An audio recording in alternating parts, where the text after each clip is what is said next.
Ayodhya gangrape case में सपा नेता का नाम सामने आने के बाद से ये मामला तूल पकड़ता जा रहा है। लेकिन इस मामले को तूल ज्यादा देख कौन रहा है, वो आप अखिलेश के चाचा शिवपाल से सुनिए।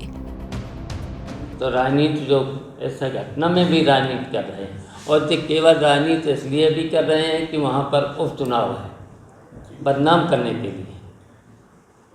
केवल ये उस वहाँ पर जो उपचुनाव होने जा रहा है, विधानसभा का उपचुनाव अब हारे हैं, जो अयोध्या में हारे हैं, तो इनके मन में जो टीच है। लेकिन ये तो इस तरह की घटनाएं और भी करा सकते हैं, जहाँ जहाँ चुनाव हैं इस तरह की घटना करा सकते हैं। ये हारे हुए लोग हैं। समाजवादी पार्टी के राष्ट्रीय महासचिव शिवपाल यादव तो कह रहे हैं अयोध्या में विधानसभा उपचुनाव होने वाले हैं, इसलिए बीजेपी जानबूझकर सपा को फंसा रही है। समाजवादी पार्टी के राष्ट्रीय महासचिव ने बीजेपी पर अयोध्या गैंगरेप केस में राजनीति करने का आरोप तो लगाया ही, साथ ही साथ सियासत करने वाले बीजेपी नेताओं के नार्को टेस्ट की भी मांग कर दी। तो ये भी कहेंगे, यहीं पर हम ये भी कहेंगे, जितने भी भारतीय जनता पार्टी के लोग हैं जो राजनीति कर रहे हैं, तो इन सबका नार्को टेस्ट होना चाहिए, इसलिए कि ये राजनीति कर रहे हैं कि ये इस घटना को जिस तरीके से मोड़ कर दे रहे हैं। इसके आगे शिवपाल यादव ने मुख्यमंत्री योगी आदित्यनाथ को नसीहत देते हुए कहा कि लखनऊ कांड में इतने सारे आरोपी थे तो सिर्फ 2 के खिलाफ कार्रवाई क्यों की। शिवपाल ने पूछा, क्या सिर्फ वो एक वर्ग के ही सीएम हैं? क्या एक वर्ग के हैं मुख्यमंत्री हैं? एक वर्ग के मुख्यमंत्री हैं क्या?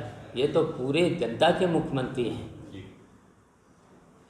ऐसा इस तरीके का गलत बयानबाजी अगर कोई मुख्यमंत्री करे, उसे तो पूरा न्याय देना चाहिए ना।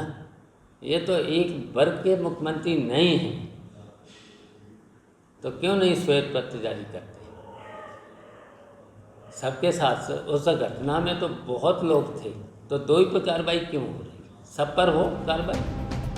कैमरे पर तो शिवपाल ने सीएम और डिप्टी सीएम को खूब सुनाया और सोशल मीडिया पर भी केशव प्रसाद मौर्य पर तीखा तंज भरा प्रहार किया।